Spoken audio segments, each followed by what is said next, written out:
All right, hey guys, I'm back.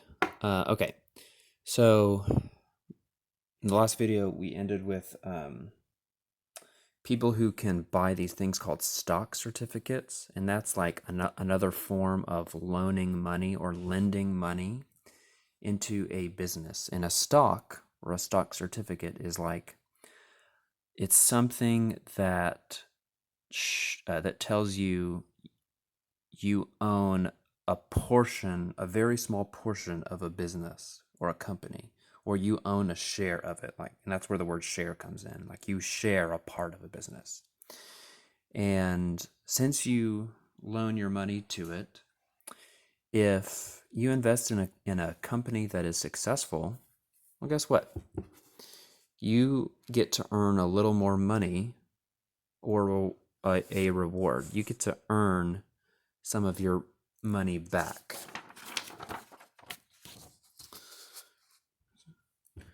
Um, and that's the good thing if you invest money in a stock market. If you invest it in a successful business, well, you can get your money back and you can earn a little bit more. However, let's say you invest in a business didn't that wasn't as successful as you had hoped. Like, let's say that shoe company, let's say that it wasn't successful and it actually failed. Well, you know what happens to your money if you invested in that money? Guess what? You lose it and it's gone. And you lose your money and you get no reward. So that is what happened in the 1920s. Sometimes people invested their money in bad businesses, and guess what? They lost their money. It's gone, and they just don't get it back. All right. So with this is what happened in the 1920s. In the 1920s, a lot of people and companies were successful. People like Andrew Carnegie or John D. Rockefeller and other businessmen. They became successful. And people thought, you know what? Things are going so good right now. We just think that it's going to continue on. We just think that people are going to continue to make more money and be successful. But as a lot of people learned, that is not the case. If you've ever heard of the phrase, what must go up or what goes up must come down, good thing. This is kind of sad to say, but good things never last forever, and that lesson was certainly learned in the 1920s.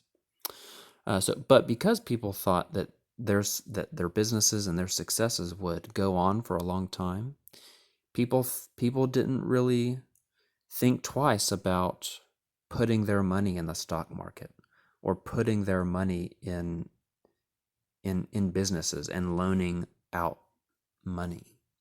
So they just continued to buy more stock certificates. More and more and more people decided to buy stock certificates. That's just what happened.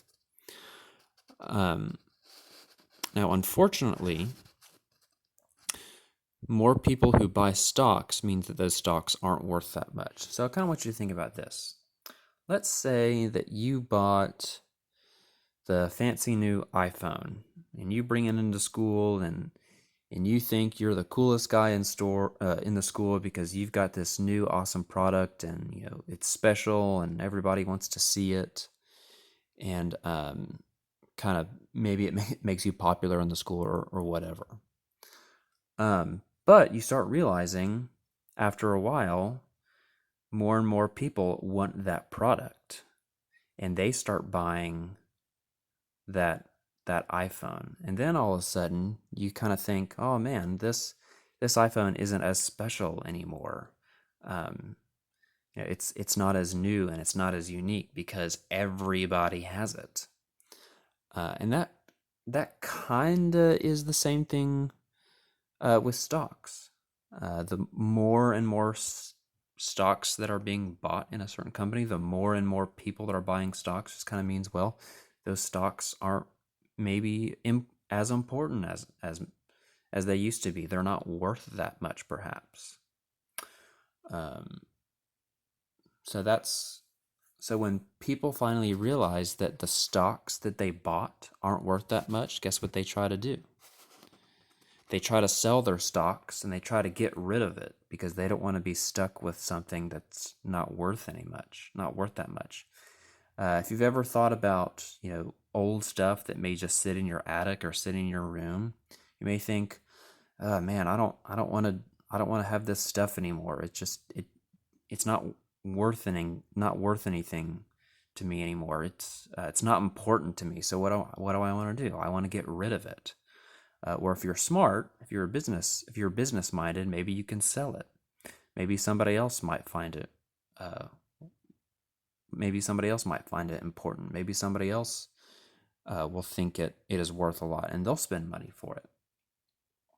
So that's what a lot of people tried to do. Their stocks weren't that much important to them. They weren't worth that much. They just tried to get rid of them. They tried to sell them.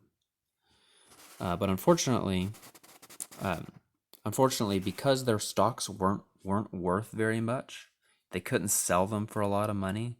They just people didn't want to buy them, so they just kind of were stuck with their stocks, and they couldn't sell them. And because so many people were trying to get rid of their stocks, because they weren't worth that much, that led to something called the stock market crash in 1929. And that economic boom, where things were going up and up and up, where more products were being built, and wages were, and people were selling more stuff, people were making more money. That economic boom, that came crashing down. Now, what I explained up here, there are other reasons for the stock market crash, but this is kind of a big reason. It gets much more complicated, but this is kind of the most basic way to explain it. So, the stock market crashed in 1929, and because of the stock market crash, people lost a lot of their money. Remember how I said that if their stocks aren't worth that much, or if companies aren't successful, guess what? You lose all your money. And that's exactly what happened to a lot of people in the 1920s. They didn't realize that the stock market was very risky, that it could be very dangerous, and you could lose all your money very quickly. And that's what happened to a lot of people. People lost their homes, their money, and even more than that. So the lesson I want us to kind of the lessons to be learned here, but I think that the lesson from this is that putting money in a stock market is risky, or it can be dangerous. A couple things can happen. You can make a lot of money by investing in the stock market. You can, but on the other side, you could put a lot of your money in it, and then you could lose it all very quickly.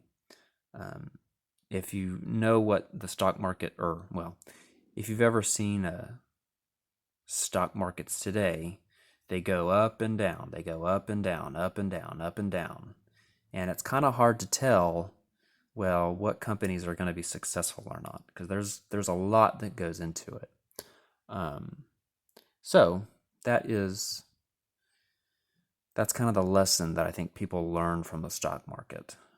It's very, very risky. All right, so that's it with this video, and I'll give you one more.